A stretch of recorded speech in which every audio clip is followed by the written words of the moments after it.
नमस्कार मंडळी, श्री स्वामी समर्थ. मी तृप्ती. तुम्हा सर्वांचं माझ्या चॅनलमध्ये खूप खूप स्वागत आहे.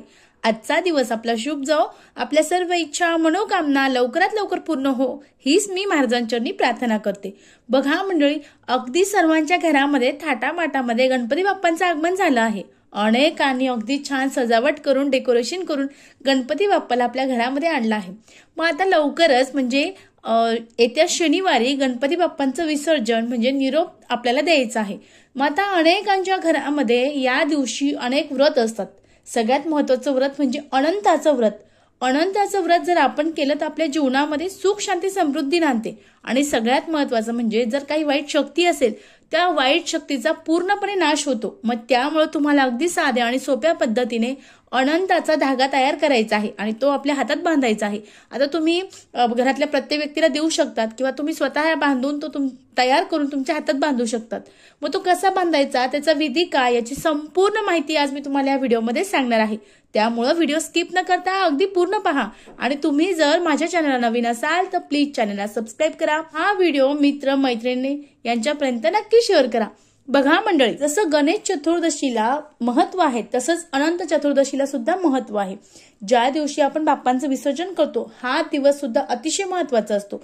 सगळ्यात महत्वाचं म्हणजे तुम्ही या 10 दिवसामध्ये कोणतीही सेवा करा, या सेवेचं फळ तुम्हाला गणपती बाप्पा देत असतात. कारण या 10 दिवसामध्ये जे बाप्पाचं गणेश तत्व आहे ते पृथ्वीवर सगळं असतं आणि तुम्ही कोणती सेवा केली तर त्याचं 1% नाही तर तुम्हाला 100% फळ भेटत असतं. मग या अनंत चतुर्दशीच्या दिवशी, अनंत म्हणजे कोण तर विष्णूंची अनेक रूपे. या दिवशी जर आपण अनंत चतुर्दशीच्या दिवशी जर आपण विष्णूंची पूजा केली आणि तो अनंत धागा जर आपल्या हातात बांधला तर आपल्या कोणत्याही वाईट शक्ती असू द्या, आपली एखादी इच्छा असू द्या, काही विविध आजार असू द्या, त्यातून आपली अगदी 100% सुटका होत असते.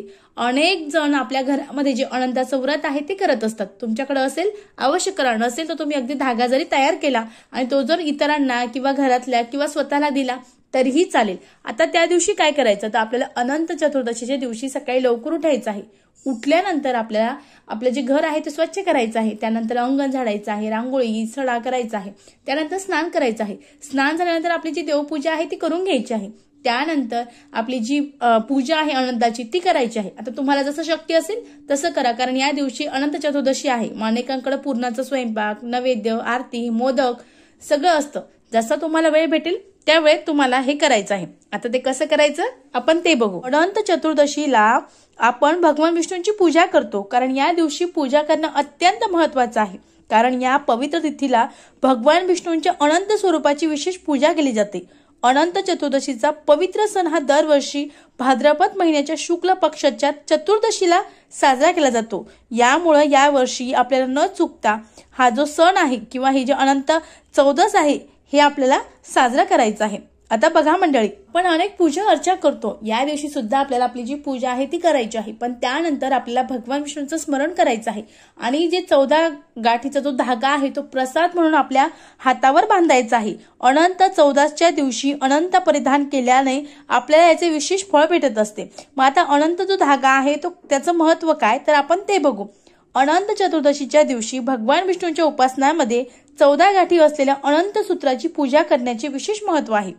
असे मानले जाते की 14 गाठी असलेला हा पवित्र धागा भगवान विष्णूने बनवलेल्या 14 लोकांचे प्रतीक आहे, जो बाहूमध्ये प्रसादाच्या रूपात बांधल्याने जीवनात कोणत्याही प्रकारची भीती किंवा अडथळा येत नाही.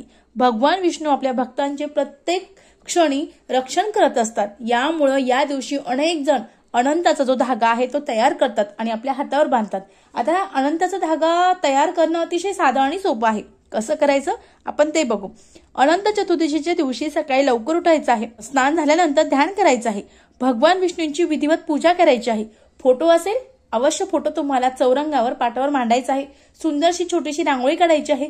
धूप दीप लावायचा आहे. भगवान विष्णूंची पूजा करायची आहे. त्यांना पिवळ्या रंगाचं जे फुलं आहे ते अर्पण करायचे आहे. पिवळ्या रंगाची मिठाई असेल ती सुद्धा अर्पण करायची आहे. त्यानंतर आपल्याला एक धागा घ्यायचा आहे. आता तुमच्याकडे शक्यतो लाल रंगाचा किंवा पंचरंगी जो धागा आहे तो तुम्हाला पूजा साहित्य जिथे मिळते तिथे तुम्हाला ते भेटून जाईल. तुम्ही तिथून देखील आणू शकतात. त्यानंतर एक तो लाल रंगाचा किंवा पंचरंगी किंवा पिवळ्या रंगाचा धागा तुम्हाला घ्यायचा आहे. याच्या व्यतिरिक्त कोणताही धागा जो आहे किंवा तो दोरा आहे तो घ्यायचा नाही. त्यानंतर त्यात आपल्याला थोडंसं हळदी कुंकू टाकायचं आहे आणि त्यानंतर त्या आपल्याला 14 गाठी तयार करायच्या आहे। त्यानंतर अनंतला तयार करून भगवान विष्णूंचा जो मंत्र आहे अच्युताय नमः, अनंताय नमः, गोविंदाय नमः या मंत्राचे पठण करायचे आहे आणि त्यानंतर हा जो धागा आहे तो भगवान विष्णूला समर्पित करायचा आहे। त्यानंतर प्रसादाच्या रूपात ते अनंत धागा आपल्या उजव्या हातात धारण करायचा आहे। आता पुरुष असतील तर उजव्या हातात धारण करतील, मुलं असतील तर उजव्या हातात धारण करतील, पण जर अनंताचा धागा जो आहे तो जर स्त्री महिला बांधत असेल तर तिला तो धागा तिच्या डाव्या हातामध्ये बांधायचा आहे, कारण पुरुष कोणताही जो धागा असतो तो उजव्या हातात बांधतात आणि महिला डाव्या हातात बांधते, याची तुम्हाला विशेष काळजी घ्यायची आहे।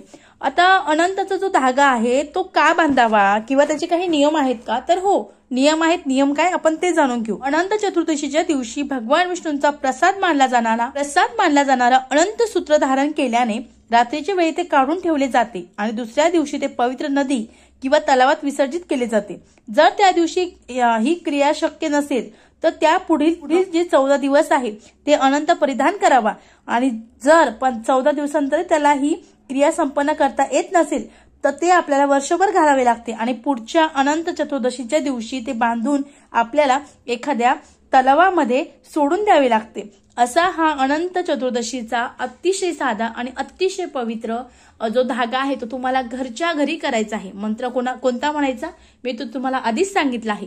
बघा, हा जर धागा आपण तयार केला तर आपल्या जीवनात सुख शांती समृद्धी येते, आपल्या अनेक वाईट शक्तीपासून आपला बचाव होतो। यासोबत आता या दिवशी आपण गणपतीची सेवा करणार आहोत, पण खरंच या दिवशी सुद्धा अनंत चतुर्दशी आहे, म्हणजे या दिवशी आपल्याला न चुकता विष्णूंची सेवा करायची आहे।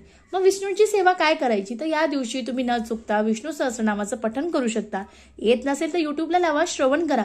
या दिवशी सगळ्यात महत्वाचं म्हणजे आपल्याला न चुकता आपण विष्णूंना जे तुळशीपत्र आहे ते आपल्याला या दिवशी अर्पण करायचं आहे। आता अर्पण करायचं मग कसं करायचं, तर या दिवशी तुम्ही न चुकता विष्णू सहस्रनामावली आहे ती घ्यायची आहे आणि आपल्याला जितके तुमच्याकडं तुळशीपत्र आहे ते तुळशीपत्र घेऊन ते आपल्याला भगवान विष्णूंना समर्पित करायचे आहे किंवा अर्पण करायचे आहे। असं केल्याने सुद्धा आपल्या अनेक इच्छा आहेत त्या पूर्ण होतात। अतिशय साध्या अतिशय सोप्या पद्धतीने आपल्याला हा उपाय करायचा आहे। या दिवशी केलेली कोणतीही सेवा आपल्याला अनंत फळ देत असते। मग त्यामुळे या अनंत चतुर्दशीला अतिशय साधी आणि अतिशय प्रभावी जी सेवा सांगितली ती अवश्य करा। झालेली सेवा महाराजांच्या चरणी अर्पण करते। व्हिडिओ कसा वाटला लाईक करा, शेअर करा, कमेंट्स करा। परत भेटू एका नवीन व्हिडिओमध्ये। श्री स्वामी समर्थ। धन्यवाद।